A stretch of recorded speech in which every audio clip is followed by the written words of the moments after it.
हास्य दिसतंय आता कमळ अतिशय जोमानं या जिल्ह्यात सोलापूर जिल्ह्यामध्ये फुललेला आहे म्हणून करता माझ्या चेहऱ्यावर हास्य दिसतंय. पक्षप्रवेशानंतरची पहिली प्रतिक्रिया हेच मी सांगितलं नाही, वेगळं काहीतरी सांगा. तुमचा पक्ष वेगळा होता. हे हा पक्ष प्रवेश करण्यासाठी माझ्या तालुक्यातून आणि माझ्या शेजारचा माढा तालुक्याचे विद्यमान माझे आमदार बबनदादा शिंदे यांचे चिरंजीव आणि माझ्या तालुक्यातले माझे आमदार यशवंत माने यांच्या प्रवेशासाठी आम्ही लोकांना फक्त आव्हान केलं.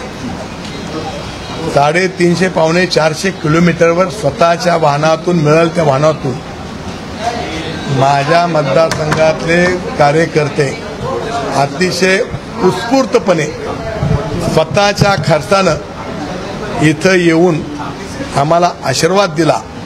त्याच्यावरून माझी खात्री पटली की माझ्या मतदारसंघामध्ये ज्या माझ्या तालुक्यातल्या मतदारांना कार्यकर्त्यांना अपेक्षित होतं तशा प्रकारचा निर्णय आम्ही घेतला आणि म्हणून करता माझ्या चेहऱ्यावर आनंद तुम्हाला दिसायला.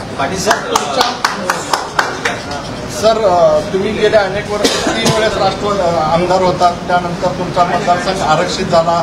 निष्ठेनं तुम्ही पक्षाचा उमेदवार निवडून आणलात आणि सोलापूर जिल्ह्याचं राजकारण असं की कोणी कुणाच्या मतदारसंघामध्ये ढवळाढवळ करत नाही, इंटरफेअर करत नाही. मग असं काय झालं की पक्ष बदलाचा निर्णय घेतला? आता तुम्हाला सगळ्यांना मीडियावर तुम्ही बघत असाल की जिथं शिस्तच राहिलं नाही पक्षामध्ये त्या बेशिस्त पक्षामध्ये राहून आपणही बेशिस्त व्हायचं का?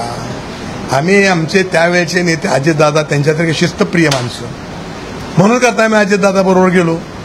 पण आज जर तुम्ही बघितलं मीडियावर तुम्ही बघत असाल लांब जर असला तरी हा बेशिस्त झालाय पक्ष. आणि ही जर पक्ष अशाच प्रकारे वेळीच कंट्रोल नाही केलं तर पक्षाला महाराष्ट्रात माणसं उभा करायला सुद्धा मिळणार नाहीत अशी परिस्थिती होईल. उमेश पाटलांना जिल्हाध्यक्ष केल्यानंतर कोण मी ओळखत नाही त्याला. मी अशा बारक्या माणसाला ओळखत पण नाही. माझा मतदारसंघात ओळखत नाही. मी द्या सोडून. त्यामुळे त्याच्यावर नो कॉमेंट्स.